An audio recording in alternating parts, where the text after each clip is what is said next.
Ambedkar welfare society 70,000 सदस्य हैं। ये कब प्रेशर ग्रुप बनेगा? और मैं ये मान के चल रहा हूं कि बाबा साहब को हमने समझा नहीं है, क्योंकि बाबा साहब ने लास्ट में धर्म परिवर्तन नहीं किया है। क्योंकि मैंने उस जमाने में बेगार की है, पहरादारी की है, पार्टीशन के टाइम 17 साल का था और मैं पहला व्यक्ति हूं। मेरे सीकर जिले का राजा भी अनपढ़ था और मैं ये कह रहा हूं कि दूसरी पीढ़ी कितनी सपूत निकली, उसका परिणाम है कि आज आप वापस हम सड़कों पे आ गए। ये बात बहुत बड़ा सवाल है। ये गलती किसकी है? हमारे उन बाप दादे जो अनपढ़ थे, अनलिटरेट थे, उन्होंने इस काबिल बनाया। और आज हमारे छोरे कहां से जाकर के कावड़ ढोकर के और पानी का लोटा ला करके पत्थर पे ढोल रहे, माँ बाप को ठोकर मार रहे हैं। और हम SC/ST के नेताओं को डूब के मर जाना चाहिए कि अपने औलाद के अधिकारों की रक्षा नहीं कर सके। नमस्कार, मैं डॉक्टर महेश वर्मा। मेरे साथ हैं 95 साल के युवा। जी हाँ, इनकी आप पर्सनैलिटी देख सकते हैं, सेवार्थी साहब जी की। मैं जब भी यहाँ पर आता हूँ तो मुझे गाय बगाए मिलते हैं, लेकिन इस बार जो इतना बड़ा प्रोग्राम हुआ अम्बेडकर वेलफेयर सोसाइटी में, विधायक, मंत्री, तमाम लोगों का स्वागत सम्मान हुआ। सेवार्थी जी, एक बड़ा लाजमी सवाल है जो मैं हर बार लोगों से पूछ रहा हूं कि अम्बेडकर वेलफेयर सोसाइटी 70,000 सदस्य हैं। ये कब प्रेशर ग्रुप बनेगा? ऐसा है कि राजस्थान देश के पैमाने पे 56 में आजाद हुआ है, 20 साल पीछे घोषित हुआ है। 47 में 50 में संविधान लागू हुआ, लेकिन राजस्थान की स्टेटों को छोड़ के पूरे भारत में 37 में विधिवत इलेक्टेड सरकार बन गई थी। और मैं ये मान के चल रहा हूं कि अम्बेडकर वेलफेयर सोसाइटी मेरी नज़रों में पहली बार अम्बेडकर सोसाइटी बनी है। अच्छा, पहली बार? कागजों में तो अम्बेडकर सोसाइटी है, फंक्शन भी होता है, मैं हर फंक्शन में मैं आजीवन मेंबर भी हूं। लेकिन चूंकि बाबा साहब के संविधान की बात करते हैं तो उसके पहले हम जो अम्बेडकर वेलफेयर सोसाइटी क्यों बनी है वो जड़ पे जाना पड़ेगा। और मूल जड़ है पूना पैक्ट। और Poona pact British India government act के अंतर्गत हुई है।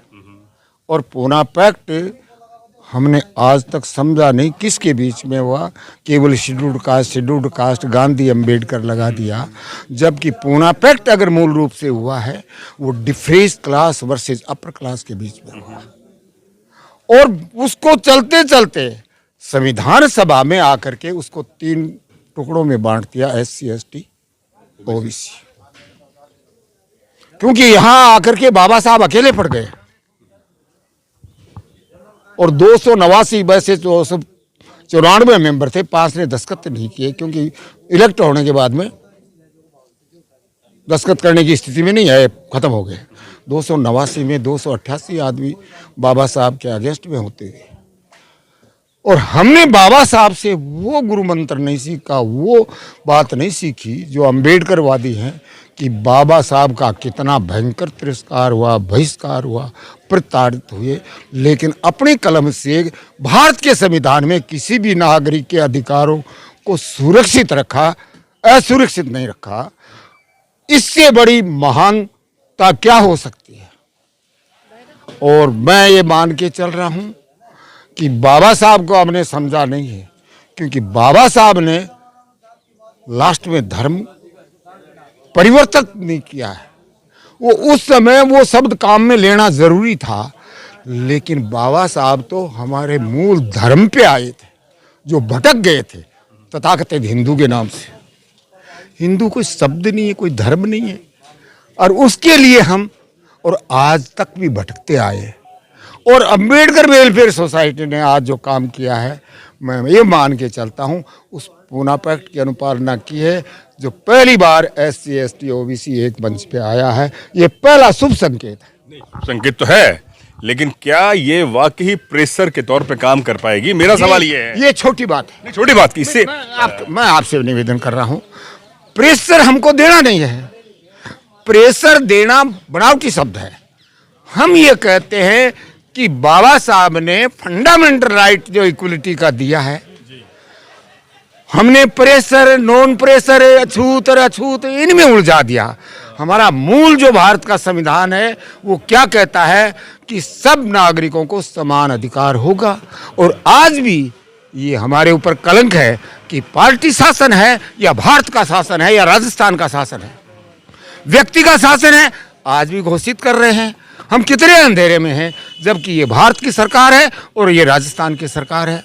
व्यक्ति कहाँ से आ गया? और व्यक्ति आते ही हमारे प्रजातांत्रिक व्यवस्था में एक तरह का कलंक लग रहा है। प्रजातंत्र जो शब्द है वो मेरे हिसाब से वो गलत है, वो लोकतंत्र है शब्द। प्रजा इन द सेंस राजा। मैं क्या कह रहा हूं, संविधान में जो शब्द लिखा है वो आप स्वीकार कर लो।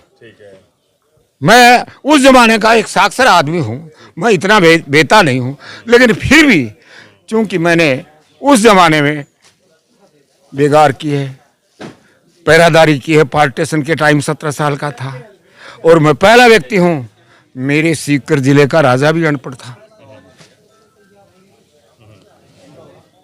तो वहां तो यूपी से मास्टर उधार लाते थे, और राजा का गांव सरवड़ी है। वहां जब 9 साल से राजा की स्कूल थी, तो सन 54 में मैंने मेरी ओर से जाके स्कूल क्यों चलाया, घर घर रोटी खा करके, इसलिए कि वहां मेघवाल चमार तो दूर की बात है, जाट को पढ़ने का अधिकार नहीं, जाटों की मेघवालों की मैंने स्कूल चलाई है जो। और 54 में फिर एक दोनों स्कूलों का एकीकरण लास्ट में 12 महीने बाद में, और 55 में लोसल स्कूल चलाई, और 56 में डीडवाना। और दुर्भाग्य से हमने एक लड़ाई और लड़ी जो हमारी औलाद आज नहीं लड़ पाई है। हमारे वड़के हैं, उन्होंने देश को आज़ाद कराया, देश आज़ाद हो गया, बाबा ने संविधान दे दिया, लेकिन एक कंपलसरी आवश्यकता थी, शर्त थी कि कोई भी आदमी राज सेवा में आएगा वो शिक्षित होगा। कितना होगा, अलग अलग कैटेगरी बना दी। तो पहली पीढ़ी तो हमारी गई उस प्रयोग में, कुछ अपवाद लोग आए, और दूसरी पीढ़ी में जब हमारे लोग आए वो आज कलेक्टर, एसपी, ये अधिकारी नजर आ रहे हैं। और मैं ये कह रहा हूं कि दूसरी पीढ़ी कितनी सपूत निकली, उसका परिणाम है कि आज आप वापस हम सड़कों पे आ गए। ये बात बहुत बड़ा सवाल है। ये गलती किसकी है? हमारे उन बाप दादे जो अनपढ़ थे, अनलिटरेट थे, उन्होंने इस काबिल बनाया। और आज हमारे छोरे कहां से जाकर के कावड़ ढो करके और पानी का लोटा ला करके पत्थर पे ढोल रहे, माँ बाप को ठोकर मार रहे हैं। ये दूसरी पीढ़ी की देन है कि दूसरी पीढ़ी यहाँ आकर के वर्ग शत्रुओं में उलझ गई और परिवार को छोड़ दिया। उसका परिणाम है कि आज हमारे परिवार भी उजड़ गए, ये भी उजड़ गए। इनके कंधा कौन देगा? कंधा तो वही पीढ़ी देगी। तो आपको यकीन है कि जो इस समय की जो वर्तमान में पीढ़ी है वो बाबा साहब की बात को समझेगी? मैं क्या कह रहा हूँ, पहली बार मैं पिछली बार आया था, यहाँ समारोह था, मेरे को बोलने का मौका दिया, तो मैंने एक ही बात कही कि बाबा साहब से हम क्या सीखा। बाबा साहब ने क्या कहा? शिक्षित बनो, संगठित बनो और संघर्ष करो। हमने पिछले पीरियड में क्या किया, ये आज नतीजा क्यों आ? 75 साल में हमको कितना हक मिला, सर्विस में कितना मिला, फाइनेंस में कितना मिला, तकनीकी में कितना मिला, हम तो जीरो बैठे हैं। और कुछ सर्विस में आगे, उससे हमारा उपलब्धि मान ली। हम बिजनेस में कहाँ, उद्योग में कहाँ, शिक्षा में कहाँ? तो ये बड़ी जुडिशरी, मीडिया, तमाम। अच्छा, मैं पहला व्यक्ति हूं जो 2006 मैंने राष्ट्रपति को लिखा है, मुख्य न्यायाधीश को लिखा है, और मैंने कहा कि आर्टिकल 50 में व्यवस्था थी संविधान के में, बाबा ने व्यवस्था की कि कार्यपालिका से न्यायपालिका को पृथक किया जाएगा। और आर्टिकल 312 में व्यवस्था थी कि संघ लोक सेवा के अनुरूप ही न्यायिक सेवाओं का गठन किया जाएगा। और हमारी विधायिका का नेतृत्वहीन होने की वजह से आज तक हम न्यायपालिका कायम नहीं कर सके, कि भारत के संविधान में सत्ता के 3 अंग हैं, विधायिका, कार्यपालिका और न्यायपालिका। और 75-76 साल बाद हम न्यायपालिका गठन, तो हमारे नेतृत्व जो है ना, अयोग्यता का प्रतीक है, जब अकेला बाबा ने संविधान में रख दिया और उसको हम इम्प्लीमेंट नहीं करा सके। और आज कह रहे हमारा जज नहीं है। और आज जितने सुप्रीम कोर्ट में फैसले हुए हैं वो एंटी रिजर्वेशन हुए हैं। ईडब्ल्यूएस का भी आपने लड़ाई लड़ी थी। और मैं पहला व्यक्ति हूं इस राजस्थान का बंदा जो मैंने उनका विरोध नहीं किया। मैंने कहा कि भारत सरकार में प्रोविजन है कि जिसकी संख्या है संविधान में, भारत सरकार में संविधान में प्रोविजन है कि अनुपातिक हिस्सेदारी होगी हर काम में। रिजर्वेशन नहीं है शब्द, ये हम गलत उच्चारित करते हैं। रिजर्वेशन शब्द तो कहाँ आता है कि जहां स्थान तय करना पड़ता है। जैसे एक विधानसभा है, विधानसभा में 200 सीटें हैं तो 200 में हमारी हिस्सेदारी है 34 जनसंख्या के अनुपात में, और वो जनसंख्या के अनुपात में हम हिस्सेदारी कायम नहीं करा सके। और वो नेतृत्व जो इंप्लीमेंट कराने की पावर रखता है विधायक का, वो आज तक इंप्लीमेंट नहीं करा सका कि हमारी सर्विस क्लास की संख्या क्यों नहीं बढ़ी। बहुत प्रश्न चिन्ह है। लोग गुलामी करते हैं एमएलए बनते ही। मैं कह रहा हूं कि वो हमारा नौकर है। हमने वोट दे करके, हमने वोट की ताकत को नहीं पहचाना। दारू में बिक गए, जात में बिक गए, पार्टियों में बिक गए। भारतीय सुनिए, तो मैंने क्या किया, मैंने लिखा है कि भारत की जनगणना सन 31 में हुई और उसमें 15% स्वर्ण हैं और 15% स्वर्णों में ब्राह्मण 5.52% हैं, राजपूत 3.90% हैं और बनिया 1 वैश्य जो है 88% और कुछ है।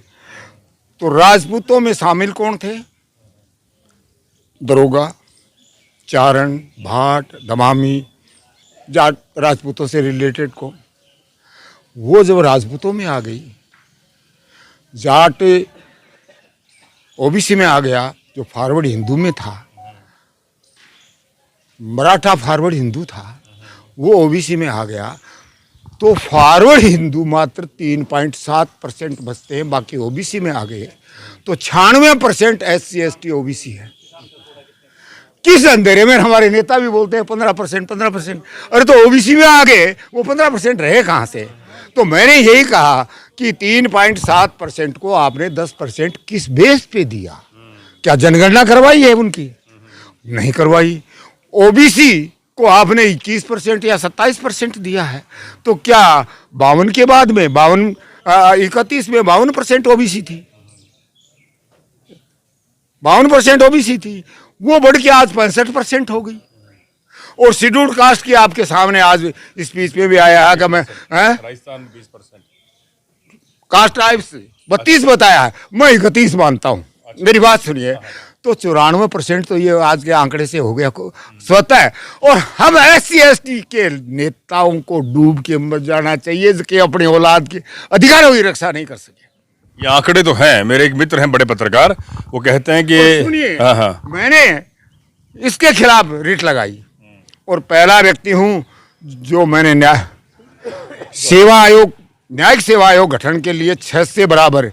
और अभी मैं जब रिजू के बाद में अर्जुन राम जी मेघवाल न्याय मंत्री बने, तब मैंने लास्ट में संशोधित लेटर राष्ट्रपति को, प्रधानमंत्री को, मुख्य न्यायाधीश को, उपराष्ट्रपति को और कानून मंत्री को लिखा 10 मई 23 को।